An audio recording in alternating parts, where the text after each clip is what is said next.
पाकिस्तान ने एक बार फिर अफगानिस्तान की सीमा के भीतर घुसकर हवाई हमला किया है। इस्लामाबाद का दावा है कि ये कार्रवाई हाल ही में हुए आत्मघाती हमलों के जवाब में की गई है। पाकिस्तान ने कहा है कि टीटीपी और आईएसआई खुरासन अफगान जमीन का इस्तेमाल कर रहे हैं। इस हमले ने दोनों देशों के रिश्तों को और तनावपूर्ण बना दिए हैं। नमस्कार, आप देख रहे हैं न्यूज 18 का डिजिटल प्लेटफॉर्म। मैं हूं आपके साथ आकांक्षा पांडे। पाकिस्तान ने एक बार फिर अफगानिस्तान के अंदर घुसकर सैन्य कार्रवाई की है। डॉन न्यूज की रिपोर्ट के मुताबिक पाकिस्तान के सूचना मंत्रालय ने सोशल मीडिया पर बयान जारी कर कहा है कि सीमा पार 7 आतंकी कैंप और ठिकानों को निशाना बनाया गया।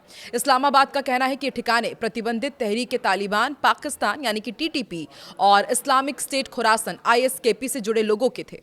पाकिस्तान सरकार टीटीपी को फितना अल ख्वारिज कहती है। बयान में कहा गया है कि हाल ही में आत्मघाती हमलों, जिनमें इस्लामाबाद की इमाम बारगाह, बाजौर और बन्नू में धमाके शामिल हैं, उसके बाद ये जवाबी कार्रवाई की गई है।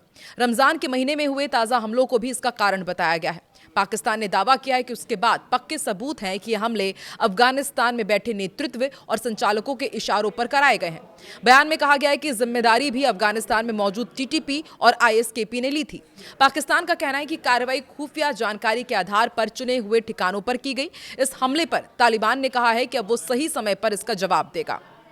वहीं बलूच एक्टिविस्ट मीर यार बलोच ने इस हमले की कड़ी आलोचना की। उन्होंने सोशल मीडिया पर कहा है कि पाकिस्तान की कायर सेना ने एक बार फिर अफगानिस्तान की हवाई सीमा का उल्लंघन किया और बरमल जिले में ड्रोन और हवाई हमले किए हैं। उनके मुताबिक इन हमलों में एक धार्मिक मदरसे को निशाना बनाया गया, जहां मौजूद कुरान की प्रतियां भी नष्ट हो गई। मीर यार बलोच ने इसे दमनकारी सैन्य कार्रवाई करार दिया और कहा है कि इस तरह की कार्रवाई क्षेत्र में अस्थिरता और नफरत को और बढ़ाएगी। उन्होंने ये भी याद दिलाया कि पाकिस्तान के रक्षा मंत्री ने रमजान से पहले कार्रवाई की धमकी दी थी। वहीं अफगान तालिबान के प्रवक्ता ज़बीउल्लाह मुजाहिद ने पाकिस्तान पर तीखा हमला बोलते हुए कहा है कि बीती रात पाकिस्तानी सेना ने अफगान क्षेत्र में घुसकर नरसंहार किया, बमबारी की। उन्होंने दावा किया है कि इन हमलों में महिलाएं और बच्चे भी मारे गए हैं, कई लोग घायल हुए हैं। मुजाहिद ने आरोप लगाया कि पाकिस्तान अपनी सुरक्षा नाकामियों को छुपाने के लिए अफगानिस्तान को निशाना बना रहा है। ऐसे कदम क्षेत्र में हालात और बिगाड़ेंगे। इस हमले से पहले खैबर पख्तूनख्वा के बन्नू जिले में एक आत्मघाती हमला हुआ था।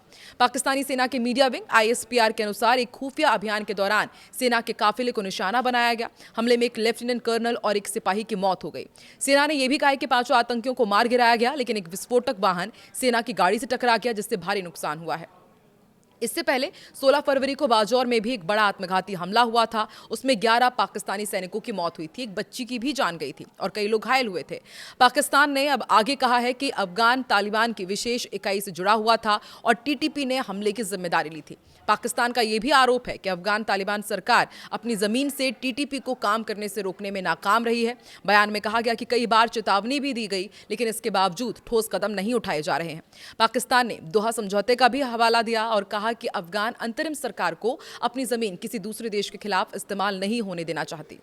ये पहली बार नहीं है जब पाकिस्तान ने सीमा पार हमला किया हो। पिछले साल भी अफगानिस्तान के खोस्त, कुनार और पख्तिका प्रांतों में हवाई हमलों की खबर आई थी। उस समय काबुल ने पाकिस्तान पर बमबारी का आरोप लगाया था। हालांकि इस्लामाबाद ने आधिकारिक पुष्टि नहीं की थी। आपको बता दें, दोनों देशों के रिश्ते साल 2021 में अफगान तालिबान के सत्ता में आने के बाद से लगातार बिगड़ते रहे हैं। सीमा पर झड़पें आम हो चुकी है। अब आपको क्या लगता है कि अब अफगानिस्तान अपने ऊपर इस हमले का बदला लेगा? कमेंट करके जरूर बताएं।